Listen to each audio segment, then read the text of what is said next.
Testing 1 2. Testing 1 2. I Testing hear 1 you. 2. Testing.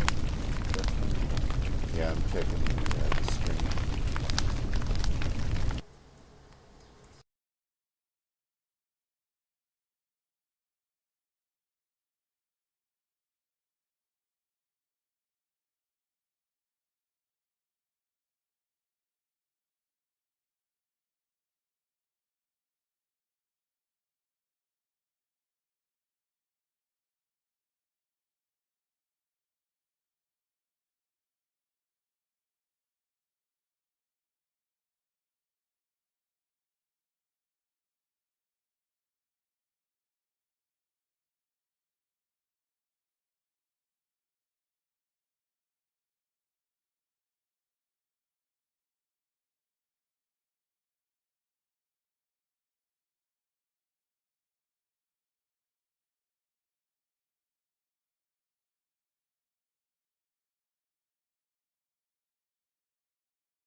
The head, the face.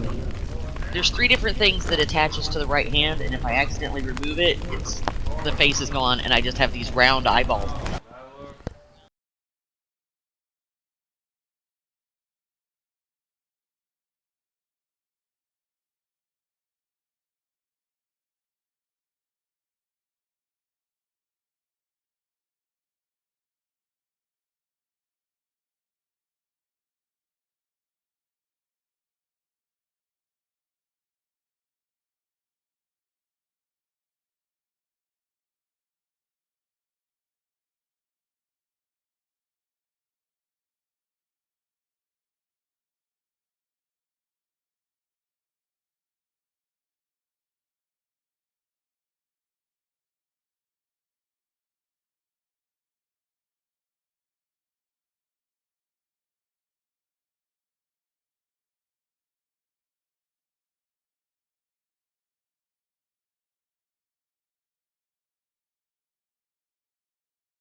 Uh, you know, you want to hear something kind of interesting? I went to a gas station a couple days ago. Whoa, Okay, now I hear the flames. yeah.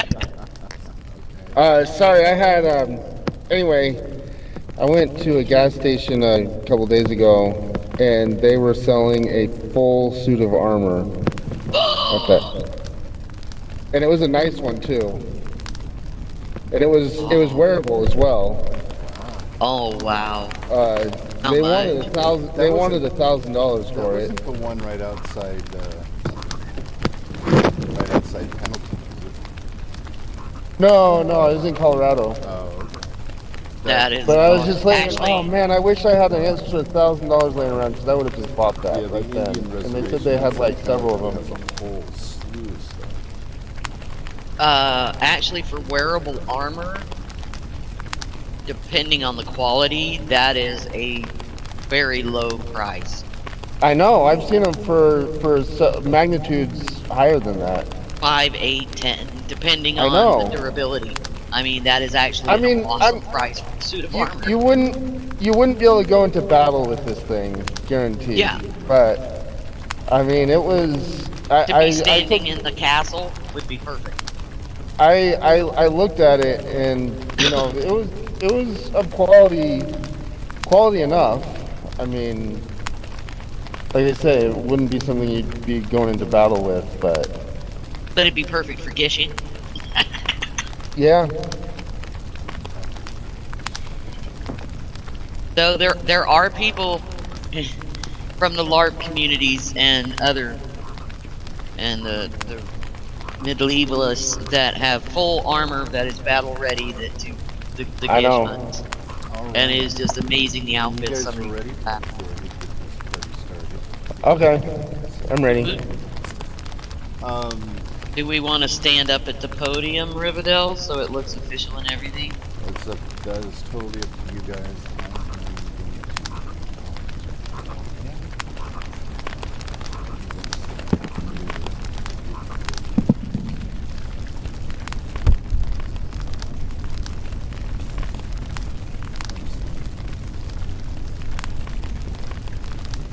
So, Blue, Captain Riverdale, thank you for being here today for the Flames Meet celebration.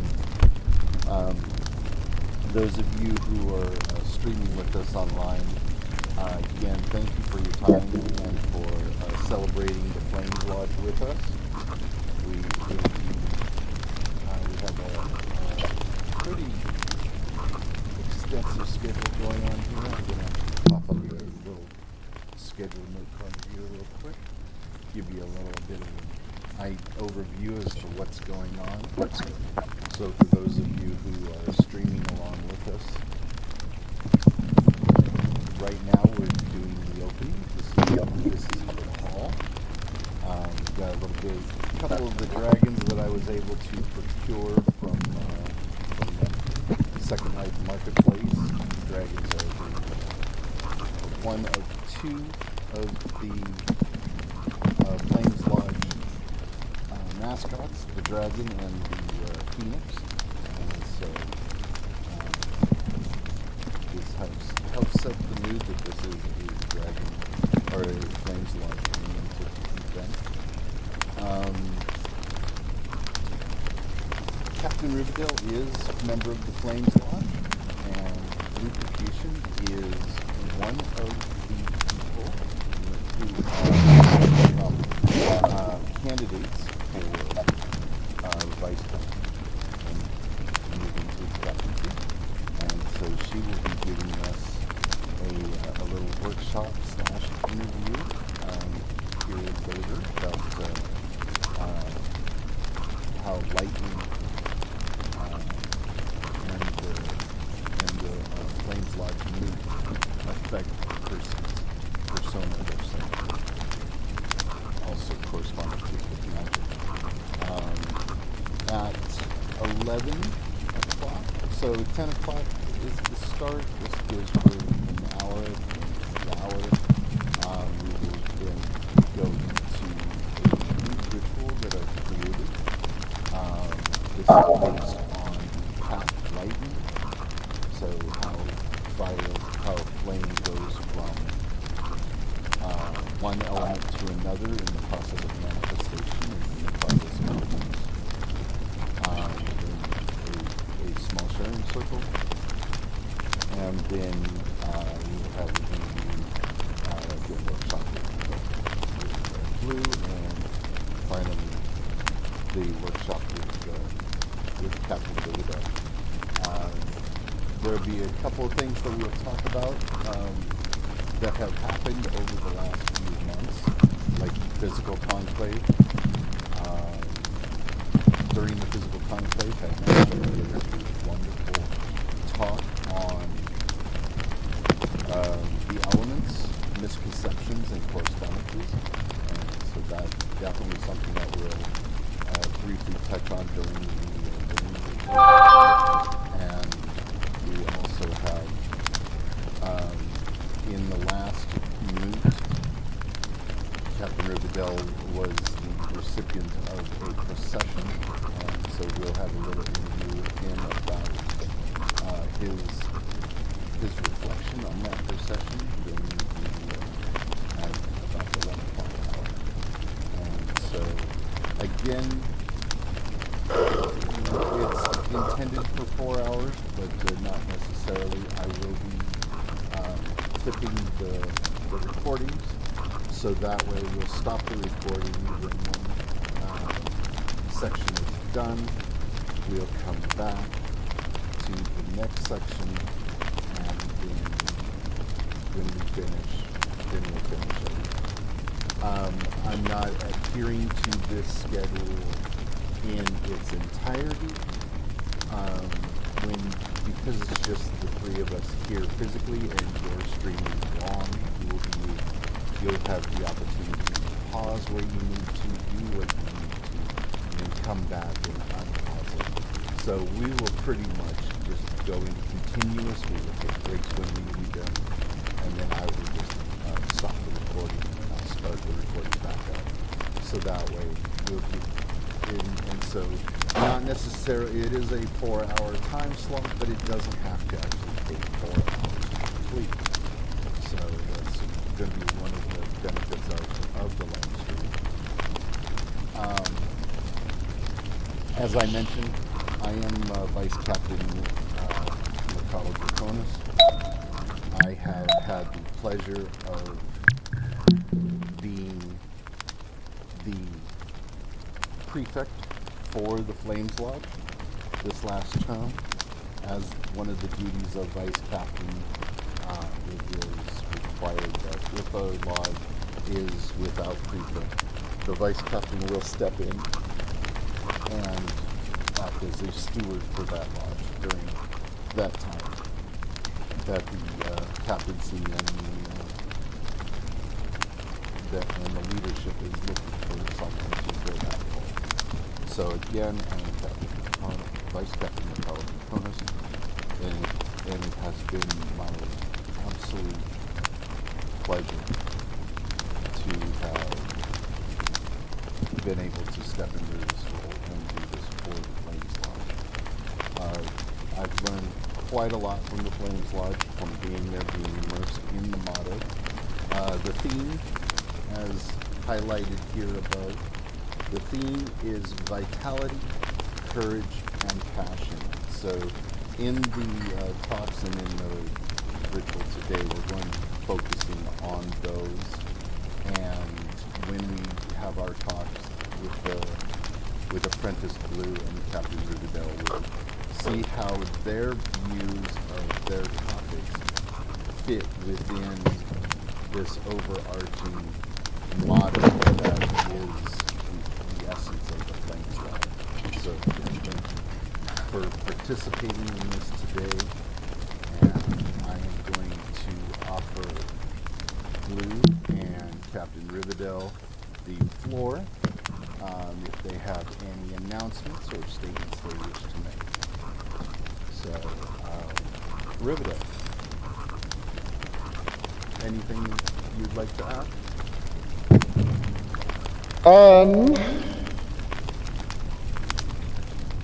Nothing of immediate nature.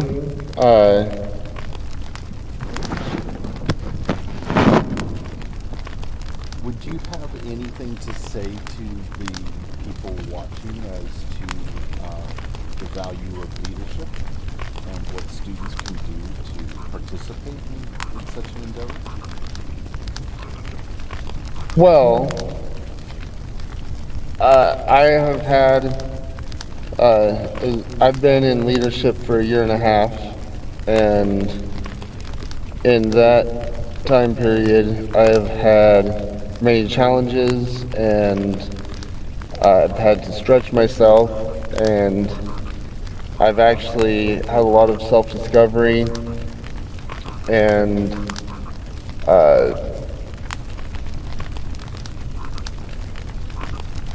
I've had the opportunity to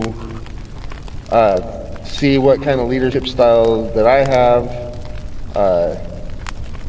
and I've met a lot of really good people here as a prefect and as the captain, and it's been a blast.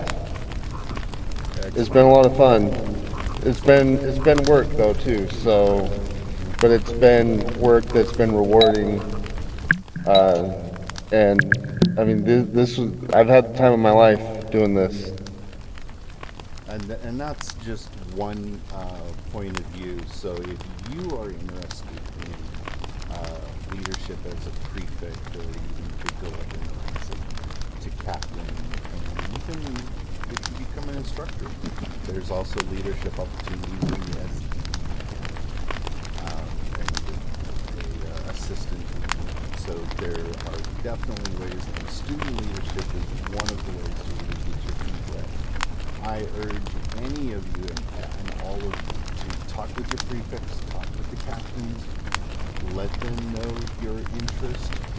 We have many opportunities for you. There is a level 1 prefect class, there is a level 2 prefect class. Captains has a level 2, there's also level 3. There's also a level 3 leadership class, as well as the teaching courses in level 4. So there is such a huge opportunity, and we do encourage you to look into that if you feel called to give back to the school. I personally got involved because I wanted to give back to an institution that did so much for me, and gave me a place to where I can say, yeah, I belong. And so this is just the one way that I would go about it. And I urge you to search your soul and find, is that a path for you? And if it is, please reach out and let us know. Let your captaincy know, let your instructors know. Dean Zinnia is the head of lodges, and so her door is always open. You're always welcome to talk with her too, as well as Captain Riverdale and myself. And so, without further ado, I'm going to go ahead and give the floor to Apprentice Luke Capuchin, and Blue, you have a couple of announcements as well. I do, Excellent. Vice Captain Burkwaddle. Amazing. Okay, so the floor is yours. Go right ahead. Excellent. With the speaking of apprentice leadership, having come into grade school and my lodge not having a prefect, I just jumped in and became a prefect, and I continued to be prefect until another Waters Lodge member stepped up, and now yet another one is going to be stepping up for this next one, which the voting will be opening soon, I do believe. That is next month. It is amazing to work with the people at grade school and evolve the lodge and get people interacting here on Second Life, on the forums, and on Discord, and to watch it flower, it just brings you so much personal sense of achievement and acknowledgement that yes, I did give back to the school. And that's So like I one do thing that the encourage people. provost has always mentioned too, is the sense of community. Yes. And the virtual campus is really where you see that. You're absolutely right. Because we're from all over the world here, and we can meet in ways that we can't in real life. I absolutely love talking with the people from Australia. It's amazing to me to be able to communicate across that far and feel that sense of Absolutely. I encourage people to get on Second Life, get on Discord, be active in the forums. It's just a wonderful community where you can feel connected to people that have a similar belief, and that belief is that knowledge is, that having a wide variety of knowledge is important, and that's what Gray School is all about, is knowledge. And that's really the ultimate thing about Gray School. For those of you watching, you are not alone. And it's one of the big misconceptions about the internet. You know, a lot of us have started our training as a solitary wizard, what have you, whatever however you got into the realm of magic. Most of us probably got there through a solitary and committed decision to do it on our own. Headmasters created several organizations to counteract that. You have the Church of All Worlds, you have the Council of Magic Arts, you have the Gray School. So we have several sister groups that Headmaster has created in order to counteract this isolation. You are not alone. And that has been the resounding motto that I've been hearing ever since I've been a part of Gray School, even in 2015 when I first got here. So again, you are not alone. We are here for you, and you are what makes Gray School Exactly. just know that you are a very valuable part of Gray School. And this whole moot is for you and hopefully for many more streams to come. So. Yes. Now I would like to digress in kind of an announcement phase. Okay. Yeah, go right ahead here. I'll zoom in. Speaking of forums, I'd like to encourage everyone to get on the forums. Provost Kingsley has put up a forum post about in-person classes, and it's all depending on interest. So jump on there, everybody. There's so much going on the forums. Every prefect and the captain put up monthly challenges. Many of the deans put up monthly challenges. Merits for your lodge, and you can also learn a lot. I'm still working on learning, I don't even know how to say the word, tessiomancy, reading tea leaves, and that was a challenge from months ago. It has just given me this whole new thing to research. Definitely check out the forums. For those of you who are in a different time zone than Second Life is normally in, which is also Pacific Standard Time in the United States, there is now a group meeting on Wednesday nights. On Wednesdays, we have lodge meet and greets. Every lodge hosts a different Wednesday of the month. You can spend time learning about different lodges, interacting with each other. We then have every other Wednesday, there is a ritual club meeting. You don't have to be a member to come and participate in planning rituals. And we spend time learning about different cultures and how that can be adjusted to times. After that, there is a new group called Night Owls. It is not a club, as I understand it. It is just a gathering here on Second Life. And this happens late for the United States, but early for other countries. And it gives another place for people in different time zones to meet up, which, as I understand, it's a pretty good time zone for Australia. We have several clubs that are ongoing. We have, I believe, a Defensors Club is up and going. They are working on getting a book club back up. I am president of a homesteading club. I need to get some input from people. It's a good time for you to meet up. We have guilds that have been created by a community quest that we are all doing, that several with the headmaster. There are notes about it here and there, and you'll see posts on Facebook, Discord, and the forum. Oh, there was something else that was and now I've lost that thought. There was another announcement, and it's oh, the student handbook the apprentice handbook has been updated. Definitely scroll through that. There's all sorts of wonderful information there. And there are frequently updating classes. There are new classes being added all the time. Just browse through the Gray School. The website has been updated. It's fascinating. It's beautiful. They've done a great job. And I just recommend browsing through Gray School. It's, And for you know, those hit of the... you who don't know about certain aspects of the virtual campus, over here, you actually have access to a calendar. There is a calendar events right here.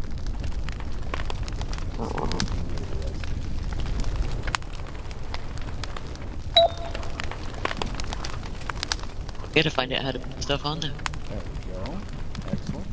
So here we go. The Flames Lodge mood is today, so you'll see it highlighted in black. There is a full moon sturgeon? Tomorrow. Full moon I believe it is sturgeon. It's a sturgeon. I know it's a fish. It is the second phase of salmon. Second phase of salmon. First, they are fingerlings. Then they are third phase. Fingerlings, steelheads as they go out to sea, as they're in the rivers. Then sturgeons as they're in the ocean, and then come back. It's a fascinating fish, actually. The salmon. The salmon or the sturgeon?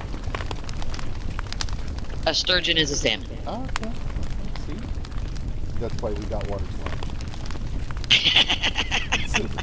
I grew up with salmon my whole life on the Pacific Northwest, and I never knew that a sturgeon was a salmon. So, Yep. fascinating. Absolutely.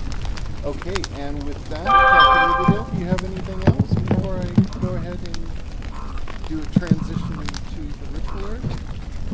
I wanted to also mention that there is a new club that's going to be forming as well. We don't. What's that? I said, awesome. Another club. We don't have a name yet. We're still working on finding a name for it. Dean Ambika Davy is the going to be the advisor for that club, and it's basically, I don't know how to.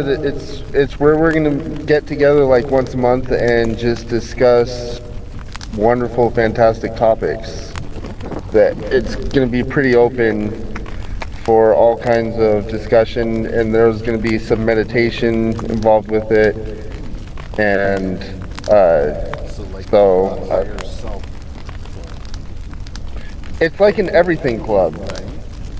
Like we could get together and talk quantum physics. Probably we could get together and talk, different energy principles, or It's like the meet and greets. anything. You never know.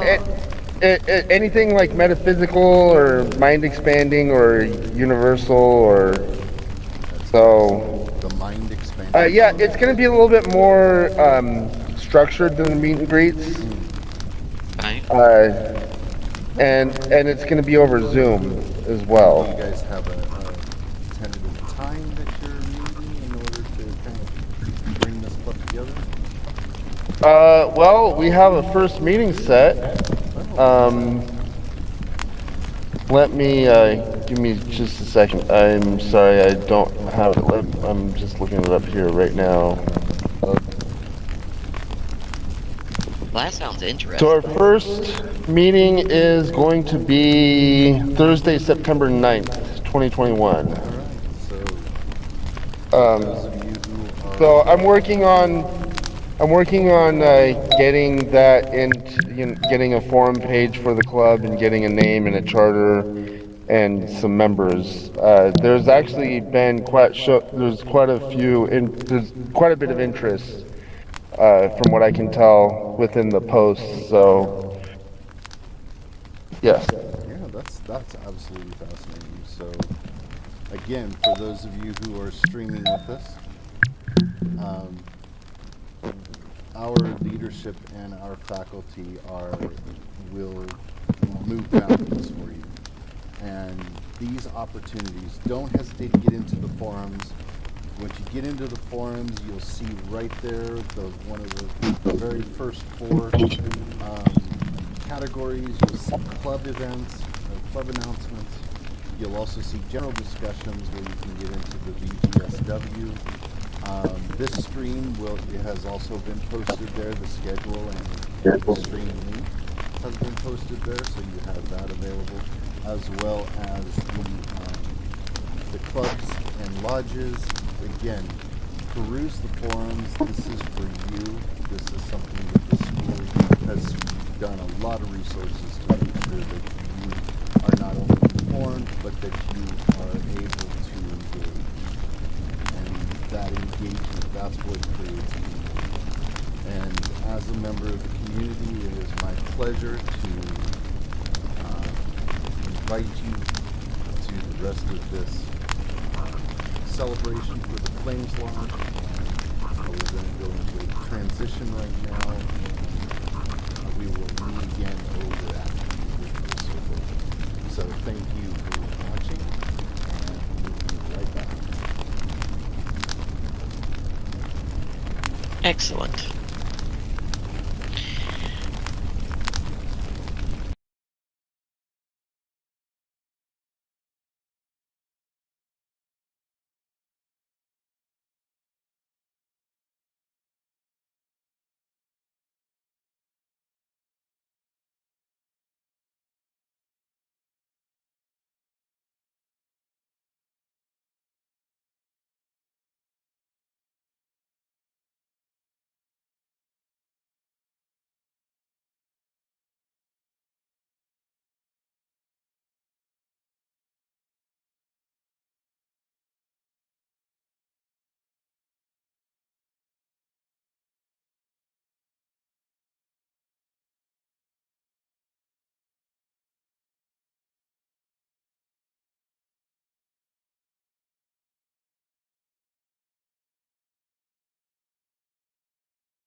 This is the realm of magic. This is the realm of power. And in the process of manifestation, we go from the animus, the spirit, and infuse it with the flames of action, and then we transition that action, that spirit, into plasma, where flame is now mixed with air, and we have that charge that creates that, and then now we give those ideas. So from the thoughts in that plasma state, we now give them emotion, and they become ideas. And in that state of steam, we start seeing the first aspect. We start seeing that animation happen that then becomes our finished product, our desire, when we see magma starting to solidify and turning into stone. And then this going from the spirit through the realm of air, the realm of thought, through the realm of emotion, the realm of water, into the realm of earth, the realm of manifestation.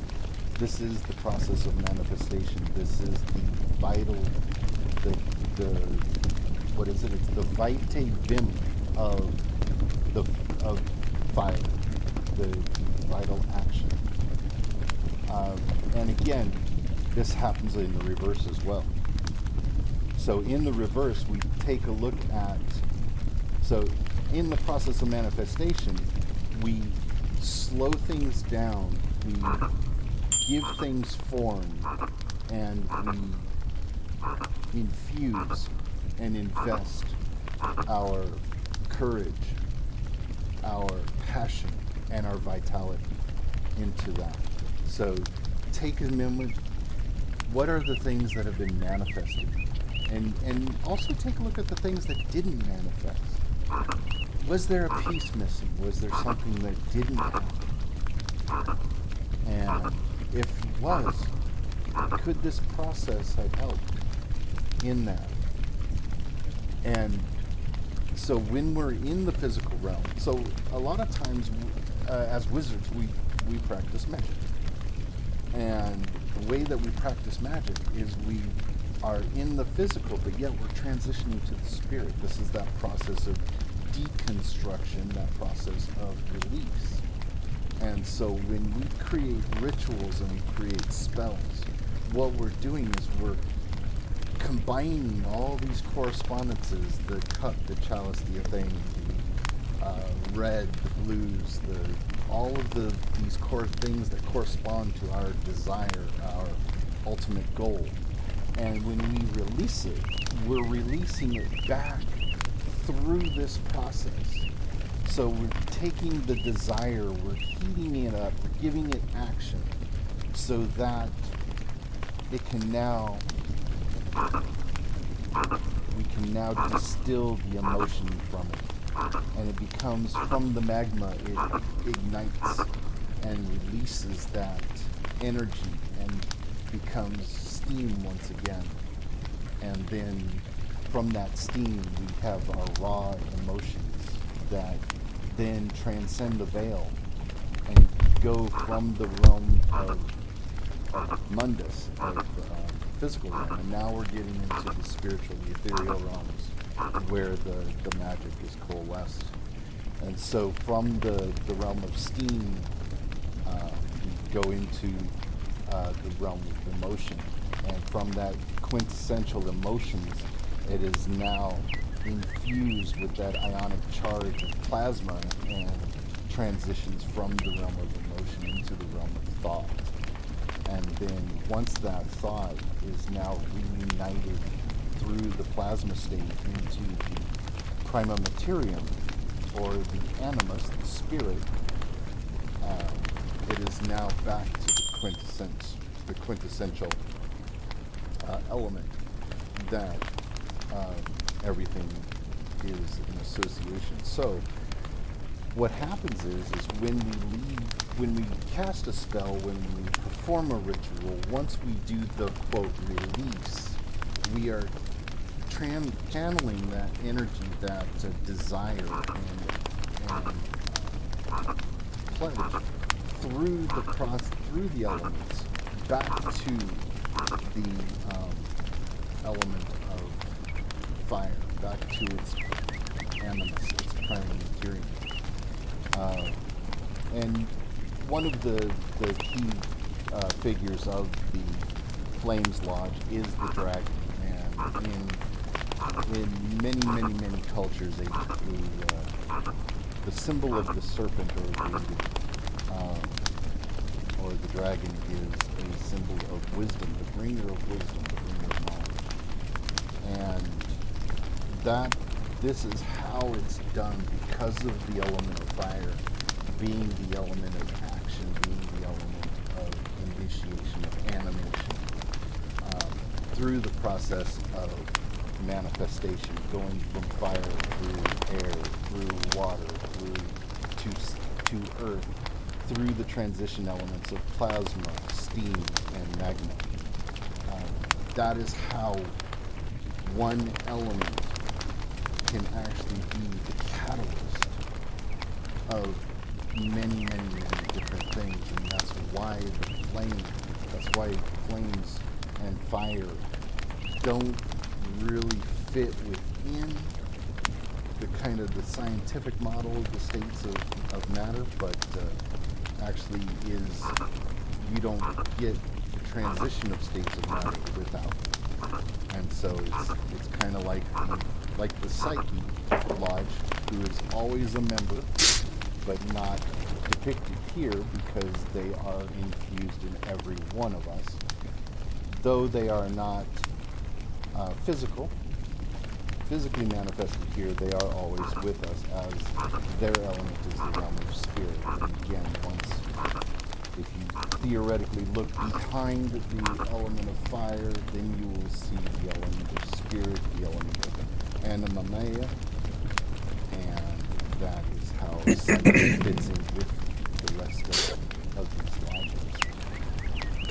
As the vice captain, it is my duty to represent all of the lodges, but again, during this festival and this term, I have had the opportunity to be focused on the Flames Lodge. So as a call to every one of you who are streaming along with us, take a moment, think about this process of manifestation and release. This is a cycle. Energy is neither created nor destroyed, the first law of thermodynamics. And you'll see a lot of physics in wizardry, so this ain't going to be the last time you hear stuff like that. First law of thermodynamics states that energy cannot be created or destroyed, just transformed. And it is through the flame that transformation happens. And that transformation is how we take vitality. We then have the courage to act on that vitality and create the ideals that form our passion. And it is my plea to you to find that passion within yourself. What is it you want? Do you want change? Do you want happiness? Are you happy or do you want nothing? If you want for nothing, then I envy you, because that is the state we all should be striving for. If we want for nothing and we are happy where we are, then you are truly happy. And with that, I will go ahead. We'll close this session. Again, if you have any questions, please reach out to your lodge members, your captains, whoever you feel called to as far as a mentor or a guide in your walk over to grade school. Please reach out to them, and they will be more than happy to help guide you with courses or references. again, you are not alone. And with that, let's do a real quick transition into the next topic, the sharing circle. And A quick comment. yeah, absolutely, Blue. There's Firestorm is apparently having some issues right now. Okay. I had gotten logged off. Cerberus was here, and he's gotten logged off. There are some technical problems at the moment, Okay. but we're gonna keep going. All right. Well, that happens. That's welcome to virtual grade school. That is par for the course. And So if we pop in and out, I just wanted you to know people have been popping in and they're just getting kicked right back out, including me. yeah. Oh, and that could also be because of the mandatory update. Could be. There is a Firestorm update, and one of the things There's also Second Life update. So. Yes. And for those Double of trouble. you who are streaming with us, again, if you're using Firestorm or Second Life and they give you updates, this is not like a Windows update. You definitely want these updates. You don't want to postpone them because it could have a significant impact on your ability to participate or even to be on the virtual campus. All right, so without further ado, we just transition right into Sharing Circle. And in doing so, I would just like to create kind of a round robin and open discussion as to what people thought about this ritual of kind of a meditative reflection on the elements and how they work within each other. And I would like to start with Captain Riverdale, as you are a member of the Flames Lodge. And what did you get from this process?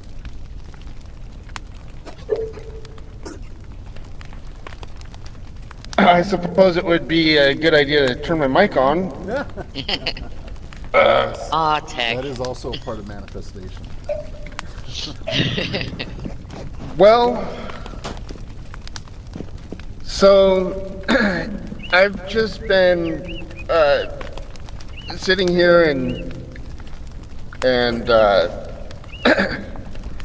just listening, and we're talking about fire as kind of a transformative force, and I've been thinking about in my own life how fire has played a role in different transformations that I have made. So I was thinking, like, for example, a couple nights ago, I was doing a meditation, and just spontaneously, my solar plexus chakra just lit up like you wouldn't believe. And I was pondering, well, why is my solar plexus so on fire right now? And solar plexus can be associated with fire and action, and so I don't think that's a coincidence that we're talking about this now and that happened, just because from what I was gathering from that experience, it's like I need more action in my life, and I need that spark of flame to be inspiring, and that's also, it goes both ways. I need to be inspired and inspiring. So yeah, those are my thoughts for what they're worth. And perhaps that's a nudge for something you've been thinking about doing and haven't. Yeah. Telling you now's the time. Apprentice Cerberus, and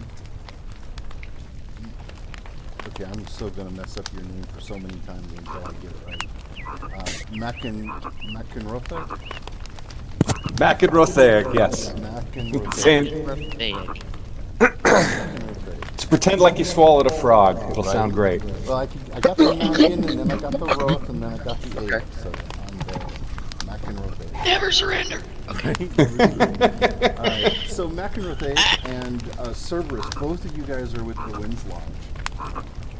Where have you experienced a similar situation when you have this thought and then all of a sudden you feel like this burst of energy or almost like an electricity hit you that made you act on it almost spontaneously?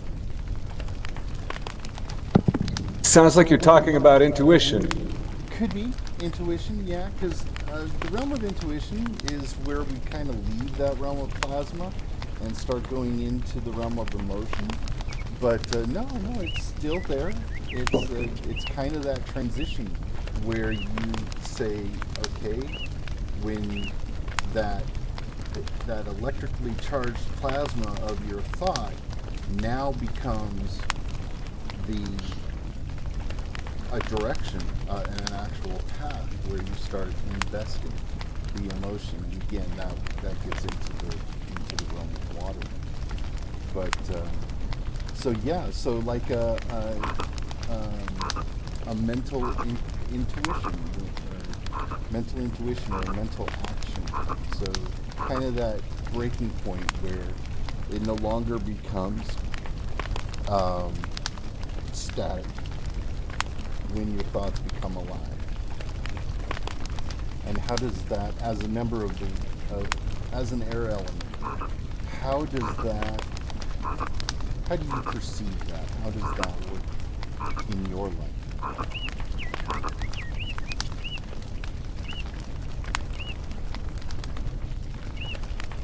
Crickets.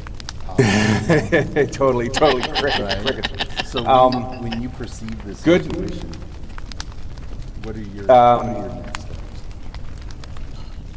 Next steps are usually to try to act on it, because the times that I recognize it the most are like when I'm driving on the freeway and there's this little voice that says you should get off the freeway. And if I don't, then I'm stuck in traffic for like an hour. And then there's other examples of like finding the Grey School of Wizardry. I like to listen to the little voice in my head. I guess that's kind of the only way I could compare.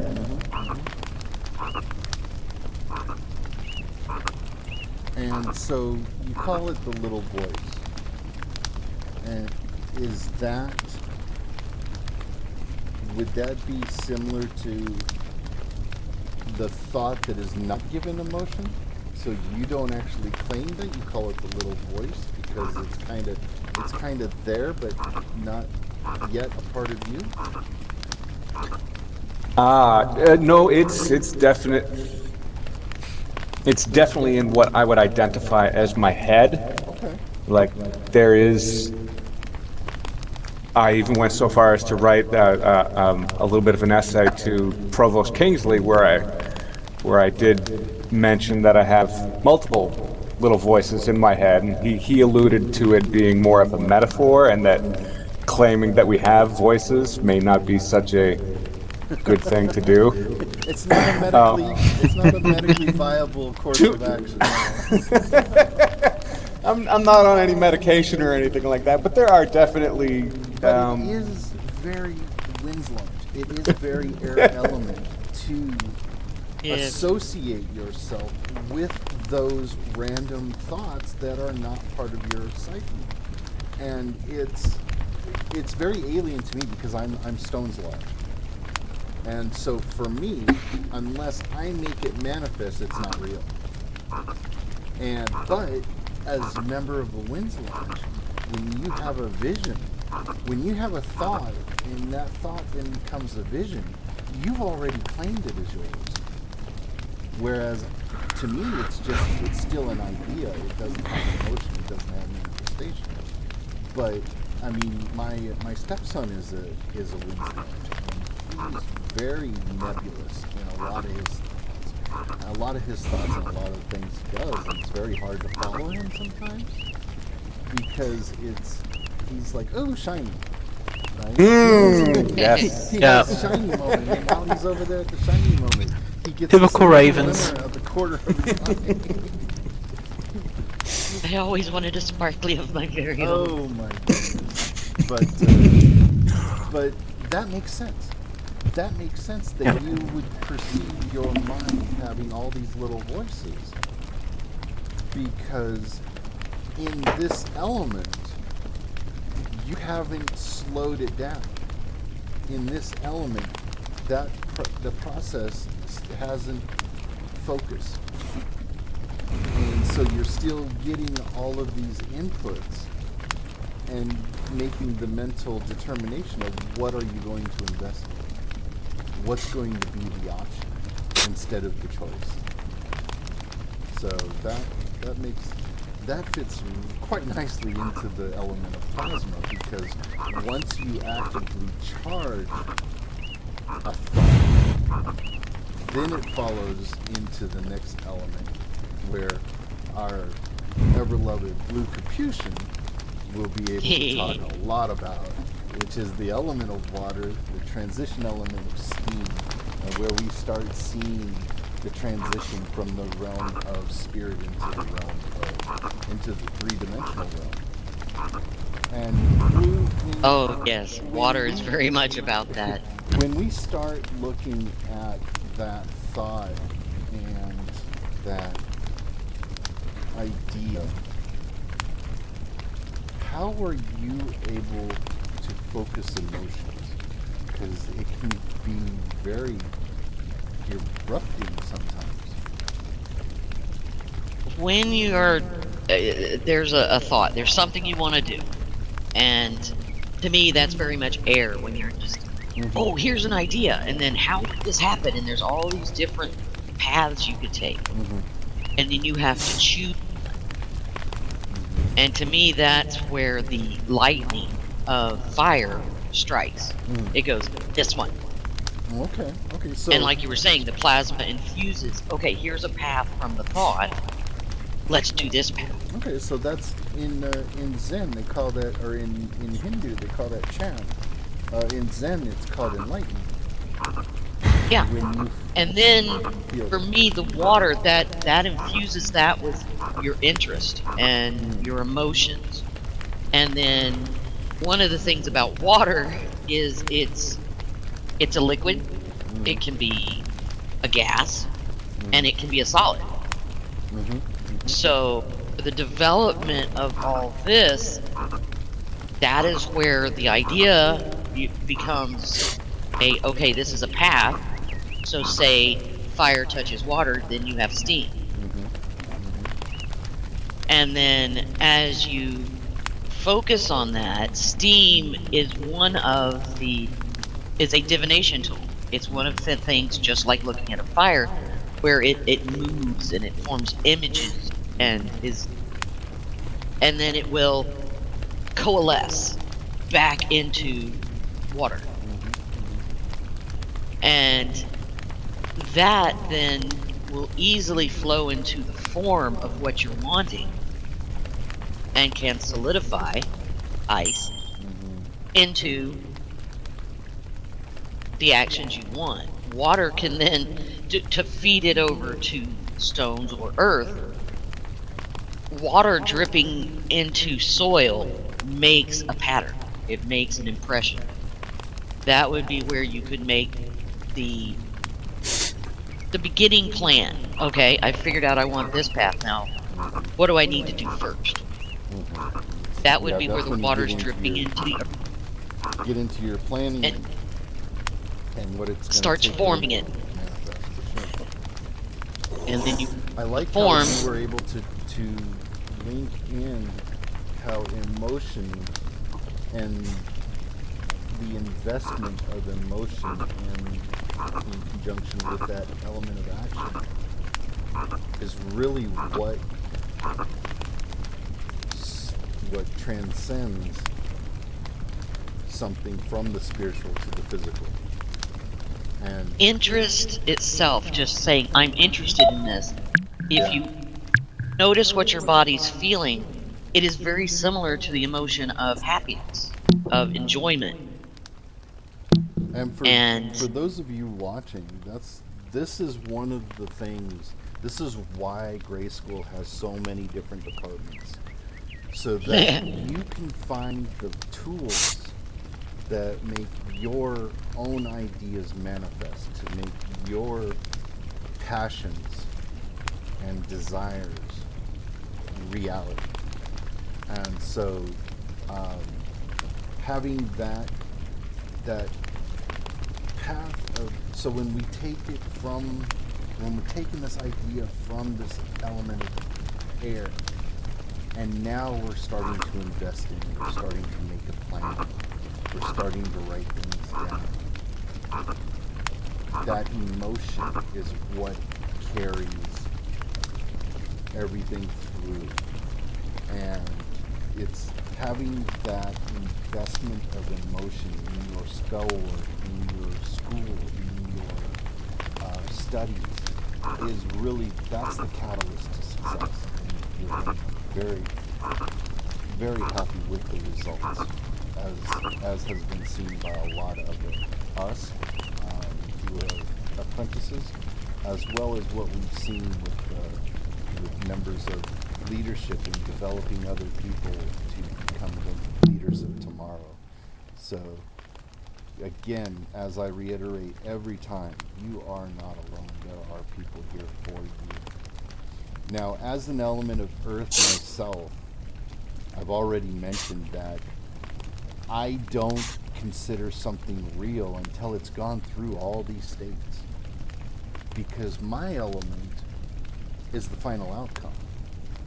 There's not a lot of transition that happens except for a plan to become materialized. So perhaps a bit of reshaping, but yeah. So I mean, it's like when the magma comes in, we provide the form. We take, when you're making a cast, you take that molten metal or that molten element, and then you put it in, you encase it in the earth to give it its shape, like Blue just said, and then it becomes that final product. And so having, as the element of earth, having an idea for me means nothing. It's once it's given in motion, once you actually put pen to paper and start creating that plan, then is when we start seeing manifestation.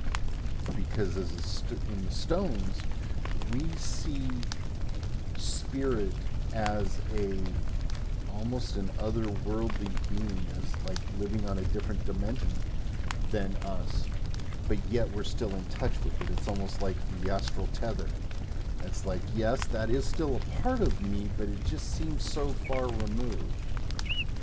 And so stones, people who are in stones, we focus a lot of energy and a lot of time on meditation, because as a stones, you're not as versed in the transitions that a lot of these other elements have. And so as a person, as a stones member, you will see more and more how the focus is on expanding yourself, this process of release, going back through the elements to the animals. So excellent. greeting, salutation, Provost. Provost Kingsley, welcome. Yeah, I am still getting the occasional circle of impending disconnections. Yeah, it happens. Yeah. It's like a second firestorm. Firestorm's playing fun today. Yeah, firestorm in second wave for having the. Speaking of forming thought into physical, that is very much represented here on this campus. Okay.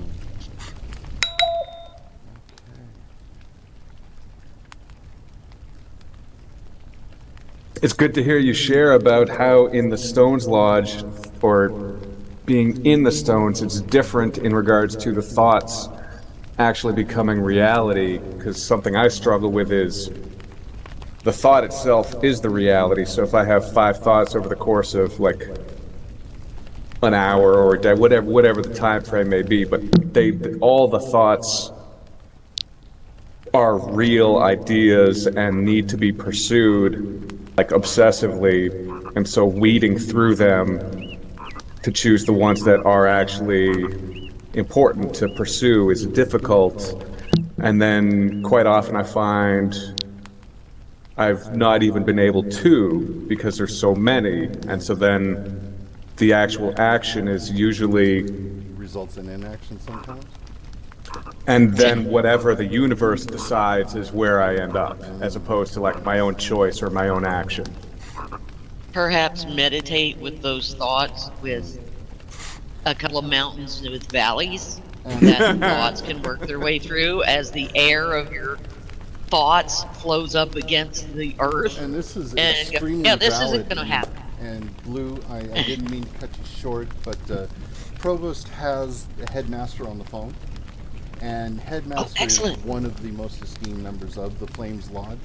And I would like to give the floor to Provost so that way we could listen to what Headmaster has to say.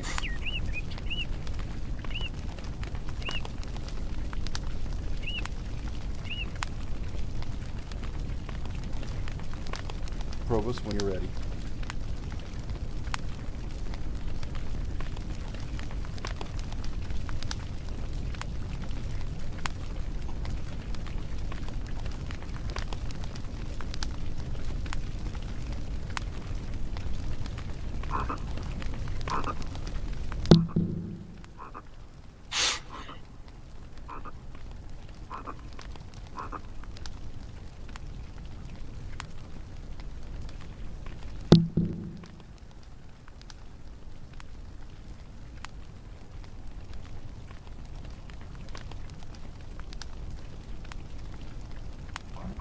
All right, well met, wizards. We have the headmaster here to say a few words in celebration of the Flames Lodge and the journey of wizardry that Flames members embark on every day. Here is Headmaster Oberonzel. Oh, hi there, all Flames. I particularly feel very afraid of this lodge, obviously. I too am a fellow flame. My reason though I be, I'm Sagittarius, and definitely the archetypal example of that, I think. So, and with the interesting thing about the elemental associations, not just a metaphor, it also should relate to your life in some concrete thing. You, with the fiery elements in your life. And that can come down to something as direct as, becoming a fire master, being able to build blazing fires and know exactly the properties of different kinds of stuff you throw in the fire, whether it's going to make light or heat or chase away mosquitoes or whatever you're going to do with it. And or learning to use a forge to forge your own blades in a forge, and walking on fire, and many things actually having to do with fire, candle magic, all sorts of stuff like that. And one of my guest teachers in my early days taught with elemental things, and she said that what you need to do is take each elemental and try element, and then fully immerse yourself in it. For earth, getting to feel like gardening, a forest work and tree planting and all kinds of things. And for air, getting to everything from incense and high flying to weatherworking and hang gliding and whatever you can do that takes us that. And for water, get into every aspect of water, including swimming and scuba diving, just immersing yourself in each element. And I found it to be good practice. So here we are in the fire, and I hope that all of you will immerse yourself into the expressions of the fiery element, because that's where we born as passion and energy. It's all concentrated in. It's a very, very powerful. As each is in their own way, of course. But Right now, as we're watching blazing wildfires covering large parts of the world, there's that other element, aspect of the invoking the elements that we often put at the end of our spell works, which is grant us your blessings, but spare us your fury. So keep that in mind. Keep in mind that the fire that can warm us is also the fire that can burn us.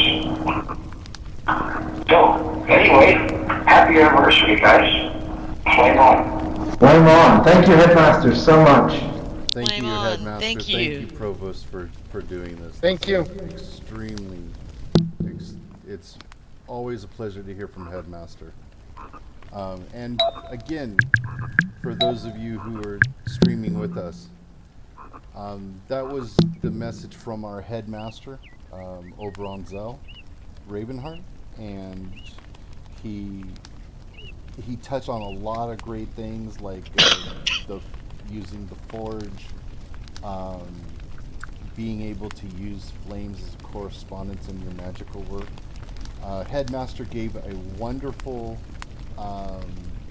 video that was recorded during the physical conclave that happened this last summer in July, so last month.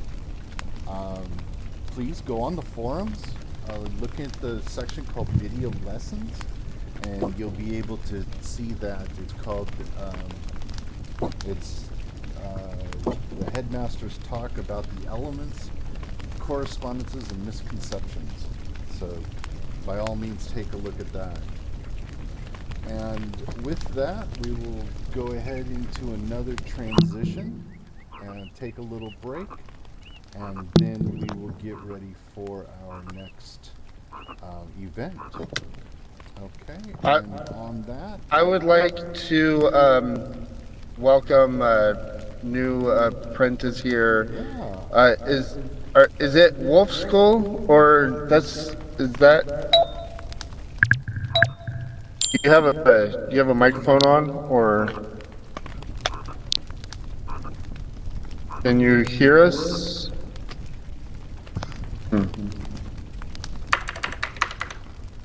Well met, Apprentice Wolfskull 69.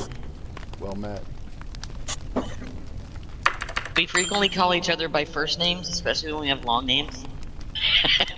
Yeah, like me and Ricardo. And me. Yeah. I added Hey. a last name. Riffidel, if it makes it easier to pronounce my name, you can always just say Mac. Mac, I'll just call you McDonald's. I will call you Mac. That will make my life so much easier.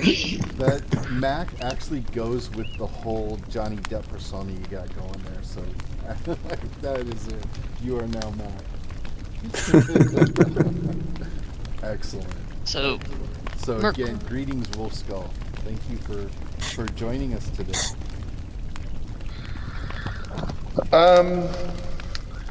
When are what's? Okay, so I'm going into transition now.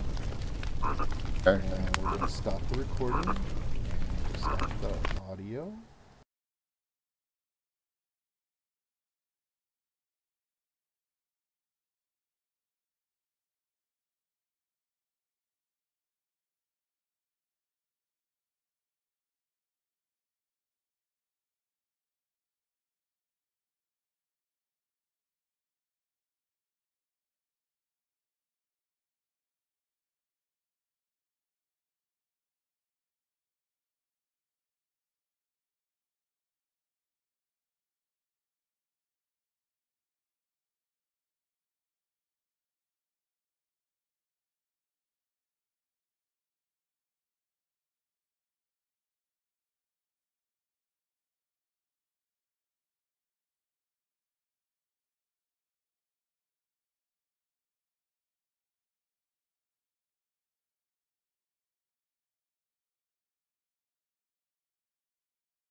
Greetings and salutations, everyone. Welcome back to the awesome Flame Lodge Boot.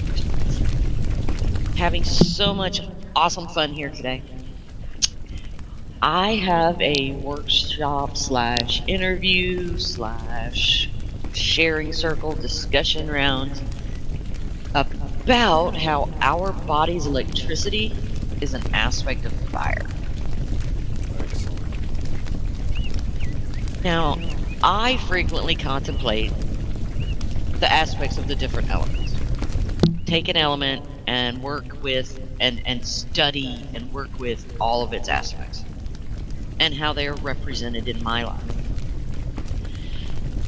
I strongly recommend people watch the movie What the Bleep Do We Know? It has many, many messages in it. When it was made, most of the people were far out there on the edge of knowledge, path makers. This is a different way to look at things. And one of them is now a presidential advisor, has been for the last 3 presidents. So it's really cool how he went from chaos theory to presidential advisor. It's the ways of life. This movie introduced me to the microscopic actions of neurons that use electricity and chemicals to transmit information and keep our bodies running. Electricity is definitely an aspect of the element of fire to me. Touch fire, it's hot. Touch electricity, it burns. They're linked. Anyone who has ever been near a lightning strike knows you will learn how to fly. Ish. Fall with hopeful style. Modern medical science has made impressive strides in understanding the processes of the human brain. Without fire / electricity, we would not be alive, we wouldn't be able to think, we wouldn't have feelings, we wouldn't have the senses. Touch, taste, smell, sight, hearing. It's such a basic part of life. Why do you think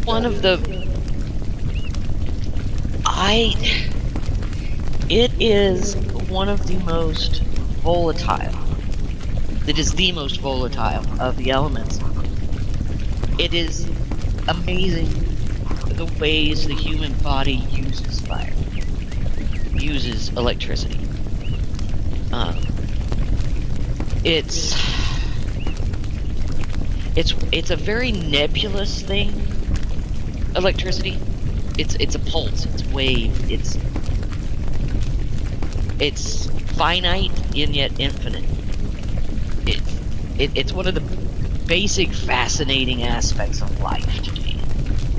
How does this work like it does?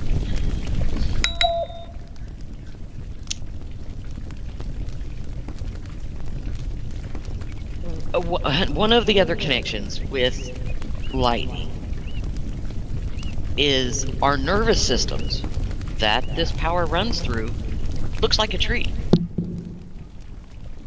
The legs are roots. The arms are leaves or branches. It shows that there's a basic pattern to the world. And too many humans are disconnected. We're something different. We're different than everything else. It shows that we are very much a part of it. And a part of that is the electricity seems to be the basic physical life force that provides animation. The more complex you are, the more animated you can be. So we are kind of like the top of the chain for animation. And having a long enough lifespan to think about it and wonder about things. The most basic way to look at that is the neurons. And Every neuron has a voltage that it holds, and sometimes it increases. So yes, we humans are batteries. The Matrix had that one. And yes, you can feel like you're being watched. Different neurons will fire when you feel like you're being watched than when you don't. It's a part of the whole predator-prey autonomic nervous system.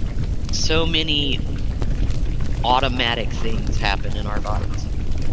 And I'm really glad I don't have to think about all of it. And this is one of the ways that we create our own reality. And this is an aspect of cognitive neuroscience. This is where thought and physical science meet. It's a complex field, and there will be links posted later. Go test it.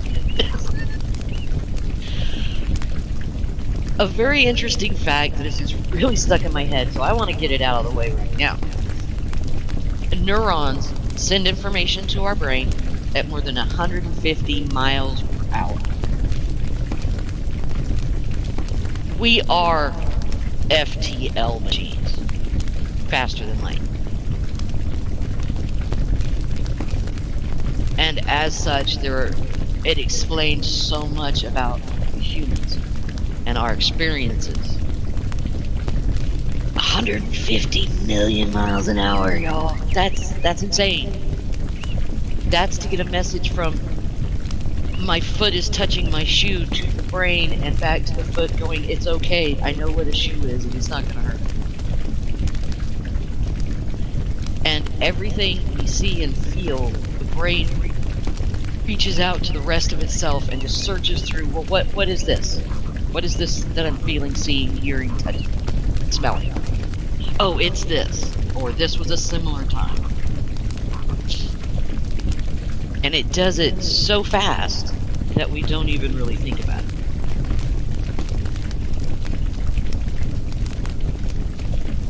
it. Now, there is a... How to put... I am trying to not get too complex in this. Absolutely. One thing that kind of ran over class is, Yes. how does this vitality that you talk about, how are we able to focus that with our passion?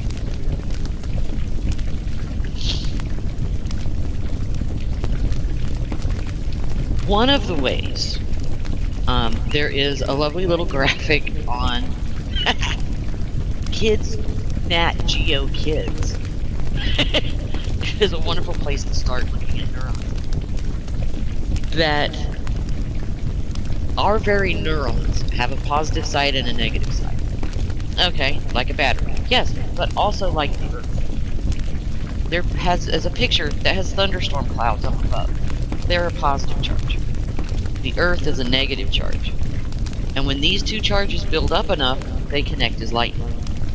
Lightning comes up from the ground as much as it goes down from the clouds.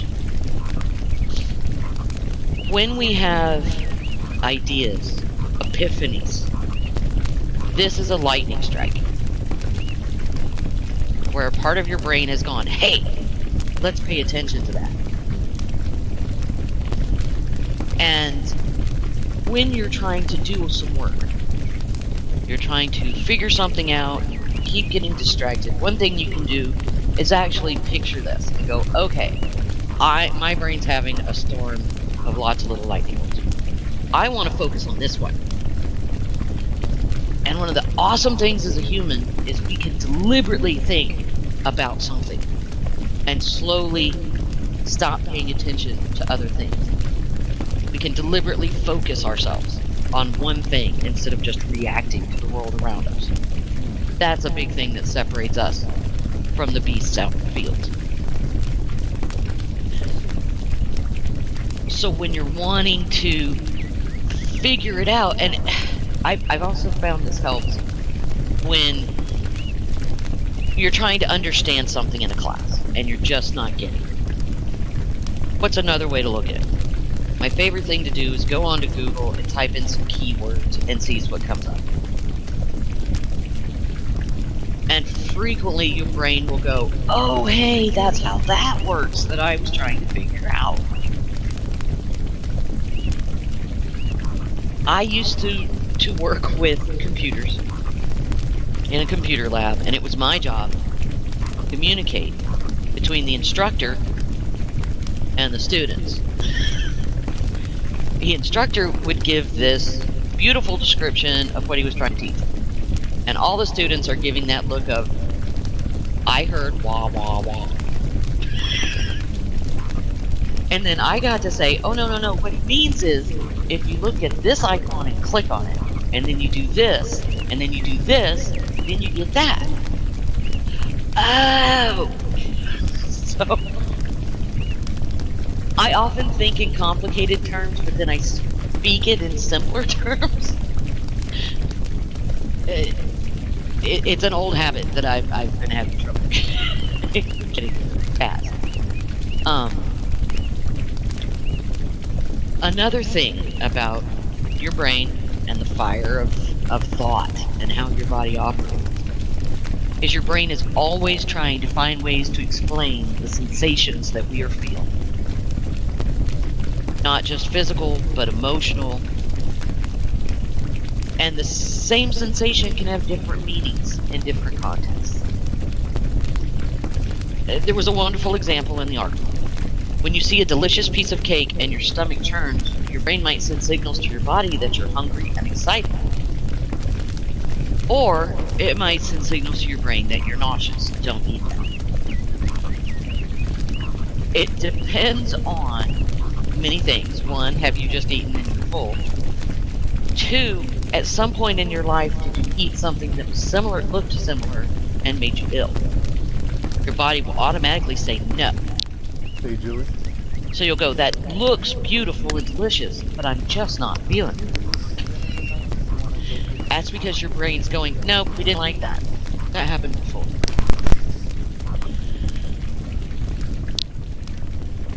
What you experience is how your brain makes sense of what's happening. You have more control over your emotions than you might think, because your brain can learn how to respond to experience.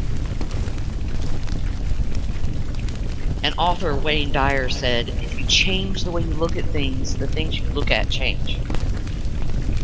And that's basically what I was just saying.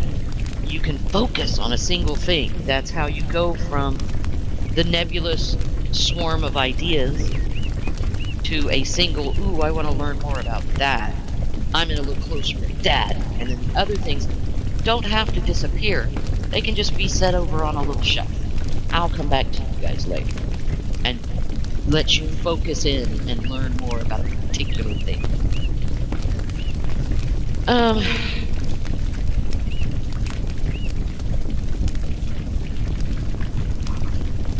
So how does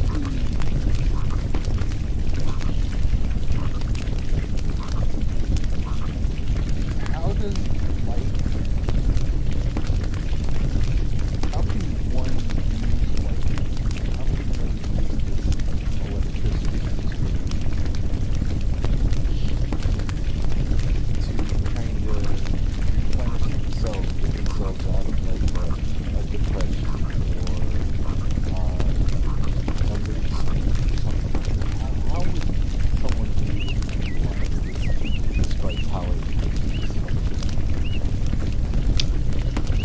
There are multiple ways to use it.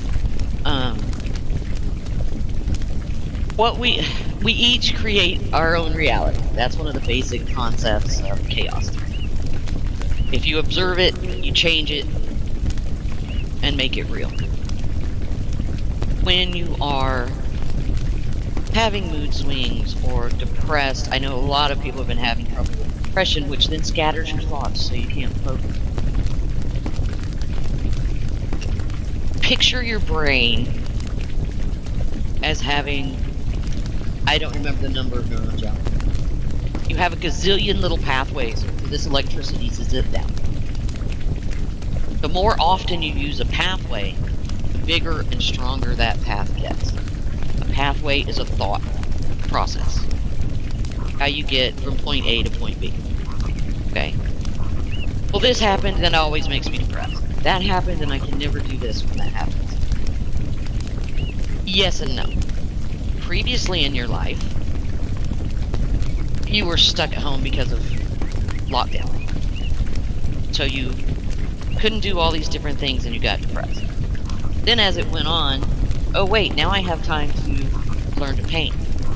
I got to spend more time researching this class.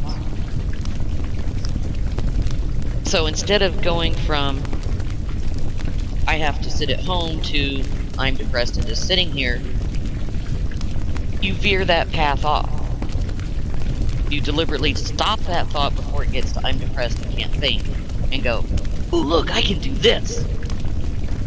And the more times you change that, the longer it takes to get to depressed, the less likely you are to go from something that would derail you, taking you to nothing's happening. That's very similar to when I worked in a call center. We were never allowed to tell the customer no. We were always told to tell the customer what we can do for them. Mm-hmm. We couldn't tell them no, we can't do that. I could say, I see I hear your you. problem. I hear you. What I can do this for you. And hopefully it's in the same context. Yeah. Sometimes you had to stretch a little to make it fit. Kind of have to, you know, so I understand what you're saying. Let's take it outside of the box. Here's what I can do for you. Is that kind of thing your situation?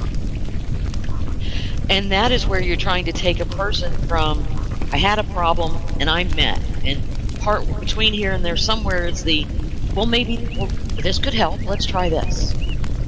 So it veers away from going straight to anger.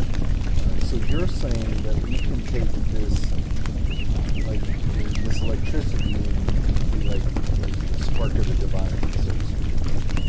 And, Yes. And use it to create possibilities instead of restrictions. Yes, very much so. While there is discussion about the subject, we may or may not continue to create neurons, receptors, that they form to a certain point of life and then they stop or less. I love academics. Just because you have 2 samples of something doesn't mean you can say it never happens. Okay. It allows us to choose what we're going to feel. No matter how helpless we may feel or how dark it may seem, we can consciously choose to think a different way. And as you think that different way and follow that different path, emotions change, thought processes change. We're just one being that's a little bit of everything, and we can consciously change it. That's something I've been working with for several years with my therapy for my PTSD, is recognize your paths, the paths that you get stuck on, where something will happen and your brain just jumps. We call it a knee-jerk reaction. You don't think about it, you don't even take a breath, just bam, here's the answer. This happened, here's the problem that I can't get past, but you can. And that is something to watch for. If something happens, or a class comes up, or a subject comes up, feeling, and you just immediately go to, well, this is the absolute answer. Is it? Probably not. This is something that is your brain's relating to a previous experience. What is it the wizard says that only the novice feels an absolute? Yes. Everybody else realizes We can. create pathways. I have actually managed to delete the pathway to one horrific memory. I still know it's there, and I still occasionally go down it, but it's very faint now. It very rarely is the I hear a sound and bam, I'm there. That's not happening anymore. Now I hear a sound and my brain goes, hey, I know that one, and I go, no, we don't go there. And instead of just having that single answer, my brain goes, there's several answers to that. Which one is it? I have actually created options for myself. And you can do that with anything. You can do it with So schoolwork. this is, as you were saying, this is, you can create your own Yes. through this, utilizing this energy in conjunction with your passions. So, for Your those of thoughts. you who are And streaming with us, this is how at Gray School you're going to learn that by using energy with desires, you're intent. going to, yeah, or intent, you're going to be able to take that through the courage. So the motto for the Flames Lodge is vitality, courage, and passion. And I see this as a process, not just three ideas. So you have the vitality. The vitality, that's that spark of the divine, the electricity within you, your psyche, your ideas, your emotions. So that path of manifestation. Then you have the courage to take action. And Benjamin Franklin was quoted as, those who have the means to do so have the duty to do and have the responsibility. The third rule of wisdom says that with great power comes great responsibility, and with great responsibility comes great power. So just know that you create your own universe. You have that spark within you, and it's also emulated through the Flames Lodge. So those of you who are members of the Flames Lodge, again, you are not alone, and that goes with everyone. You are not alone, and those of you who are streaming, I thank you for attending Blue's workshop on how electricity works with the human body. Nicely played into the ritual we did, and this whole idea of what it means to celebrate the flames life, what the flames stands for. And ultimately, it stands for you. This is about you, this is for you, this is why Grace exists. And again, thank you. We're going to go into a little break with the transition, and then when Captain Rubidell returns, we will do his, we will have his interview about his reflections over the last ritual that was conducted for Midsummer, and for the real conclusion. Again, thank you for attending. We'll get back to your report. Definitely.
Or are you just kind of sitting there?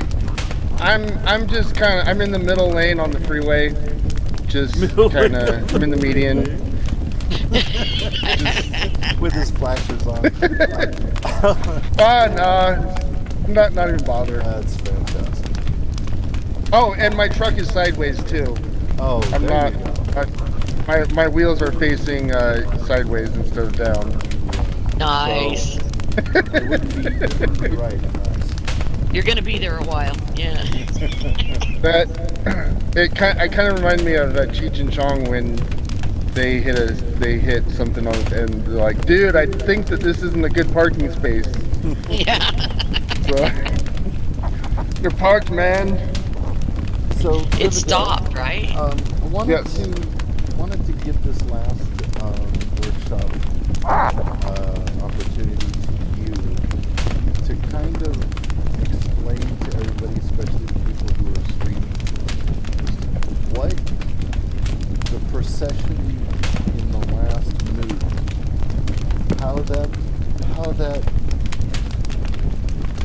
did that affect you from a Flames perspective? Well, from a Flames perspective is an interesting thought.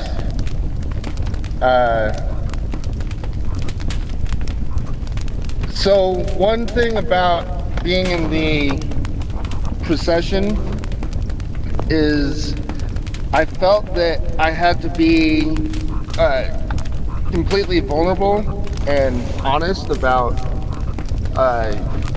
what it is that I'm doing and what I want to do and the impact and the effect that I have on others. And it was actually a fairly difficult ordeal for me because I was having a hard time bringing myself to really feel what's the word? To feel that I deserved the honor that I had. And it was an honor To feel to worthy. be able to do that. Yeah. That was the original word I was looking for, and I didn't really want to use that word. But it was it was kind of an emotional time for me. It was Because- he's the one that was actually the grantor of the transition between the flames, the dragon, and the fire element. I agree. It was quite an emotional because I'm not even a flame. I'm not a Well- I'm not born in a flame lodge, and yet I'm the one that's granting you this. So. The other thing that was kind of interesting for me was I wanted it to not be about me, but be about the archetypes and the energies that I would bring to it. And those, of course, would be different for a wind, stones, or waters member as well. So it's like I can focus on my unique gifts and my unique abilities and also, not develop a huge ego about, well, I got this gift and so therefore you have to listen to me or follow me or whatever else. It's not about that. It's more about I have this unique gift and that makes me somebody that is suited to serve you and to help you along your journey and not to, it's about you. It's interesting because as you were the one that was giving me, I was the one that was giving to everybody else. Right. So it was an amazing experience and a very amazing experience for self-reflection and to really evaluate how I was serving the school in the apprentice body. And yeah. So, I had a couple of questions. So, All right.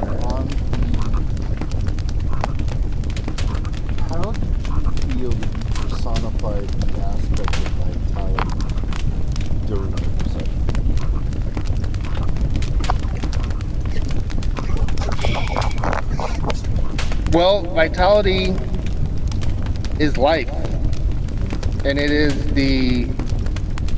like the fundamental aspect of life. You don't have life without the vitality. That's I mean, think like vital organs. Right. Those things exist for life, and if those things do not exist, then life doesn't happen. And so, and also you could draw spirit from that as well. And so, let me hold on a second. So, in terms of like vital organs, we all have those functions to play here at the school for sure. And without each of us here, then the school doesn't happen. And the other thing is, we all do it differently. So just like the heart is not the liver, they have different functions and have different, and if either one of them goes away, then the body, no longer has life. And so, as the captain,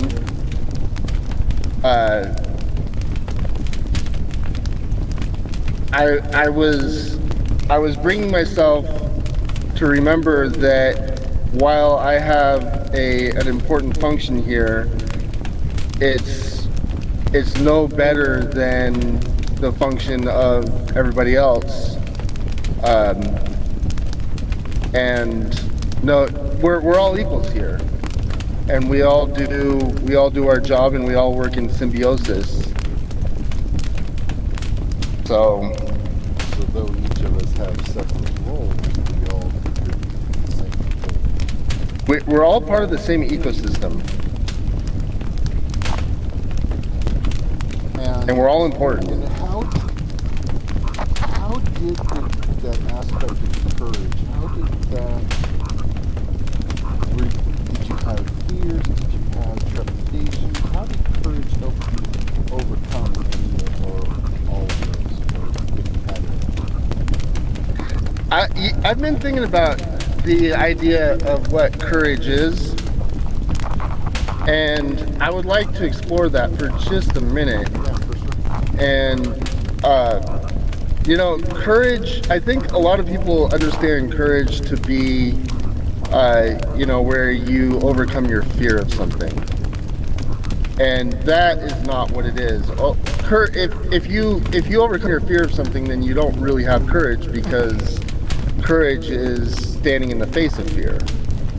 So it's just like it's a wonderful virtue, and it's actually kind of meant to go away, because let me give an example. So say I was in 1860, and I went down to City Hall in the South with big signs that say slavery is wrong.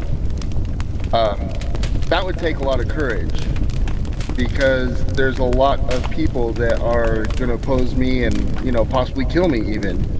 Now if I went to City Hall today with the same sign, that would not be a courageous act. And so I think it's important. Courage. What's that? Wouldn't require as much courage. No. And so the important thing to remember about courage is that when you feel the fear of something, then that's when you have the choice to be courageous. If you don't have the fear, then either you could stretch yourself more, or that doesn't mean that what you're doing isn't right or virtuous. It's just it might not be courageous. So once you have that lucid fear, that you know that you're in fear, now you're at the crossroads. You have the choice to engage and the point I was making about taking a sign down to City Hall is the reason that doesn't take courage anymore is because people in the past had the courage to do that. Correct. And so when you have the courage to do something and you do it, then what happens is the zone of your comfort zone, so called, expands. And so then you can do things you can do things today that yesterday were very difficult to do, just because you broke through it. So yeah, I had a certain amount of fear with the procession, and I wanted to get it right, and I think I even messed up a couple times. Well, you look at I it don't this think- way. If you know you messed up and no one else can recall that you messed up, then you did it all right. Yeah, that's what I was saying. I think a lot of that is in perspective, because if you're performing a great masterpiece on the piano and you mess up, the worst thing you can do is stop, and then like if you just move on from there, then nobody will likely know that you up. They'll think, wow, that was a really interesting note that they wouldn't necessarily know that it was. So What you might I- consider a mistake was actually just how it was meant to go. yeah, and it actually might add flavor to what you're doing. Right? And Design so flaw, I design think flaw. a lot of the fear that we experience is just this over evaluation of how things should be, and one way to overcome the fear is just to do things, and then you discover that things are a lot more flexible. Might have a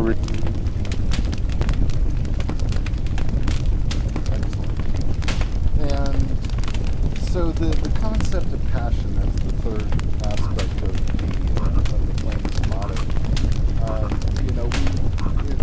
Today we looked at passion in several different aspects. We looked at it as a driving force. We looked at it as the beginning. We looked at it as an outcome, as a desire.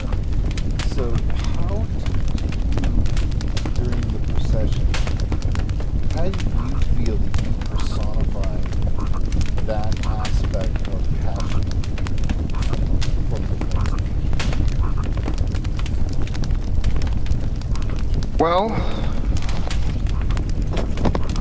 part of passion is doing it, and what I mean by that is, believe it or not, I actually came onto the campus by myself, and I read through my script, and I'd walk to each of the lodges beforehand, because I wanted to get it right, and that's a passion. And putting your mental focus and your energy and your spirit into something, that's what passion is. Yeah, that leads And- to the ritual of how each element sees passion kind of in a different way. Like for me, I would see it as an outcome. I would see it as a manifested desire. Blue would probably see it as an emotion. You would see it as a form of action. And so having this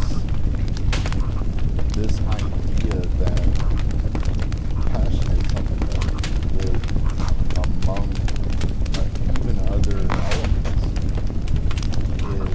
is In different ways. Yeah. and in different ways could be the one thing that really leads the Flames Lodge to those transitionary elements. How there is always the yin within the yang, there's always that fire within the other elements and the other elements within fire. So it's a really nice way in which we can use that third aspect as a way that ties the Flames Lodge to the rest of the school. And as the captain, that's part of your responsibility, how does the Flames Lodge fit to the rest of the school? I think passion is also, there's something about unification with passion. So, like, if part of me wants to do it and part of me doesn't, then that's not super passionate. And you can, and people can see that. That's completely obvious. And so when you are on one track, uh, that's passionate.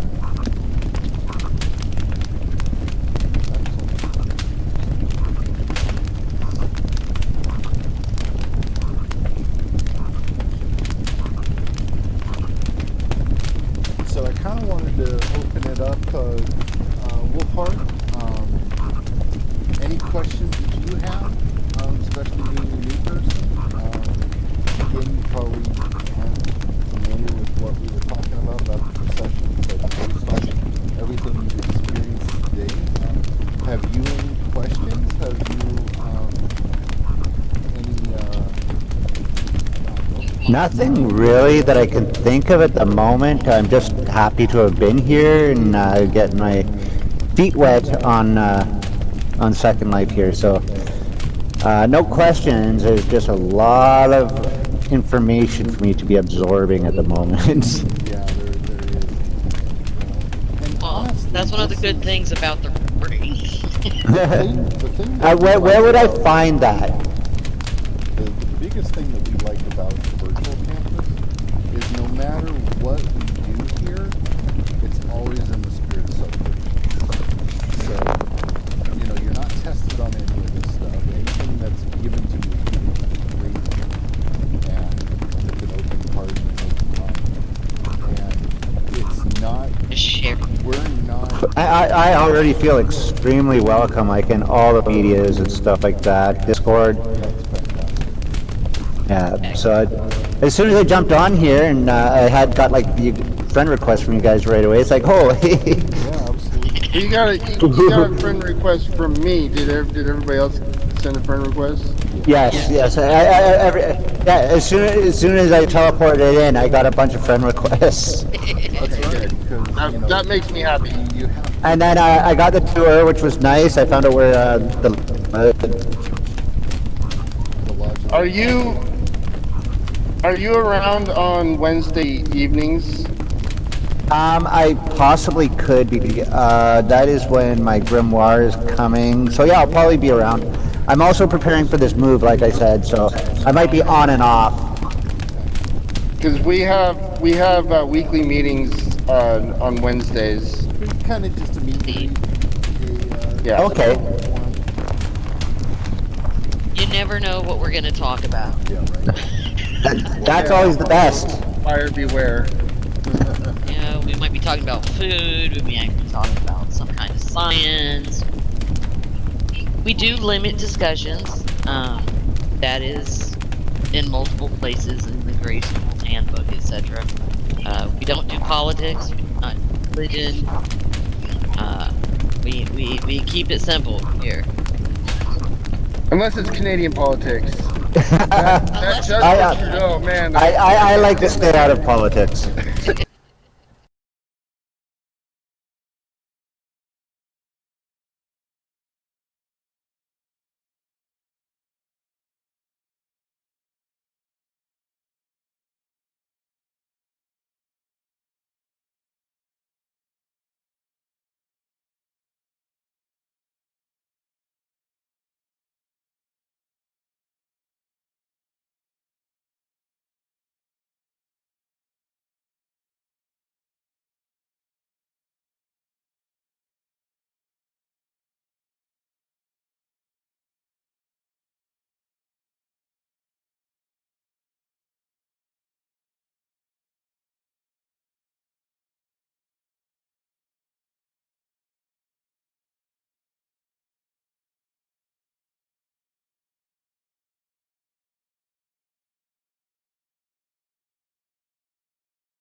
Well, you know, that happens. All right, so I don't do it. I'm on the road. Like I don't do it, and I haven't done it in a while because of all the this COVID. and that.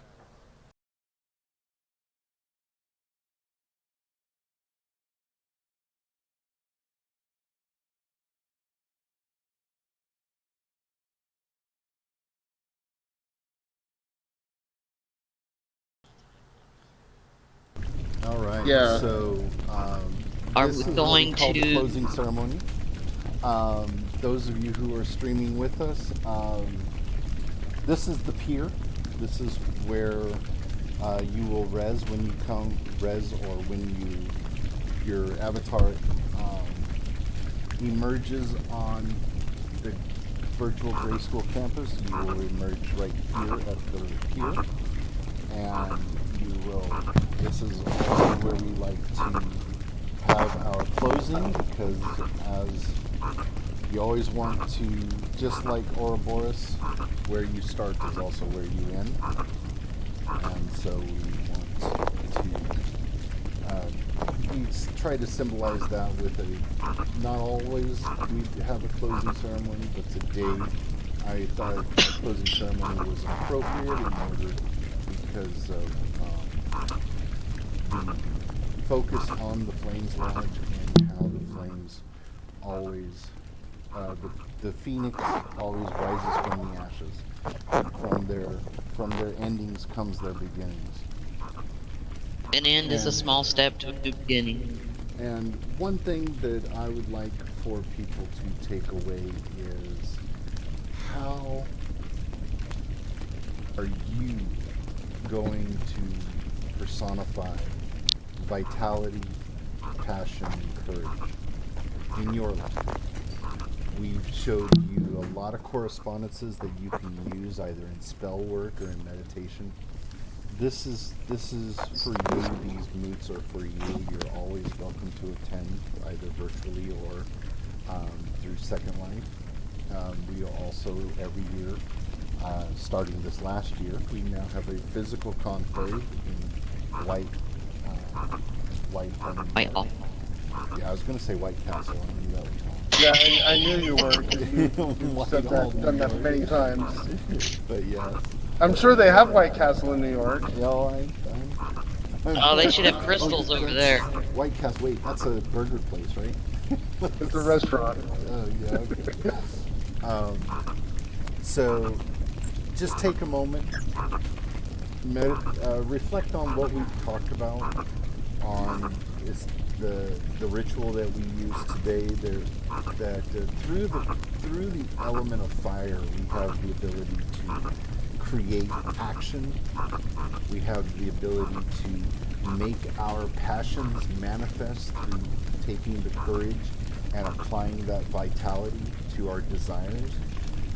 We also have the ability to release those things that we want to get rid of. We want to just give it. When I was growing up, I grew up as a Christian, and we always had this thing: give it to God. And, what does that mean, to give it to God? Well, it means to release it. It means to no longer give it that invested emotion. Just let it go. Let it go back to that plasma state. Let it go back to the animus. Let it go away and no longer be manifested in your life. And so take that with you as you celebrate the Flames Lodge in your life and your actions. Thank you so much for participating today. Thank you, Blue, for your attendance. Thank you, Wolfheart, for your attendance. Captain Rubido, it's always a pleasure. Thank you all for your attendance. Thank you. And please just be good to everyone, and just enjoy your courses. Obviously it's work.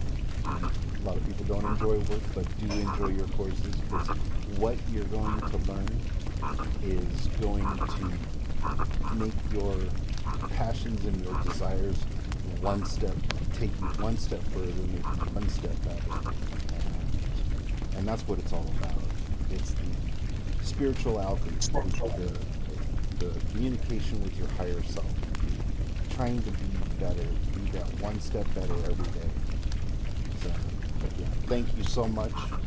And this will be the conclusion of the Flames celebration. And thank you for your attendance and for streaming with us during this time. And before it stops, there's one last thing we need to do. Vice Captain Mercwaddle. Okay. Oh, yes. One, We got to thank see you very the much. pier. The pier. Thank you very much for a wonderful moot. You did an amazing job. Excellent. Thank you for that. And on that note, it is time, and as the moot leader, you get to go first. It is the pier. It is the pier. Walk, run, rock, run, jump. Woo! Oh, I didn't jump right. There we go. Take a long walk off a short pier, y'all. Right? Ooh. Sometimes you just have to make the leap, Yay. reach for your dreams, and never be afraid to try. It's the only water where you don't look smart. Right? And if you have a cup in your hand, you're not just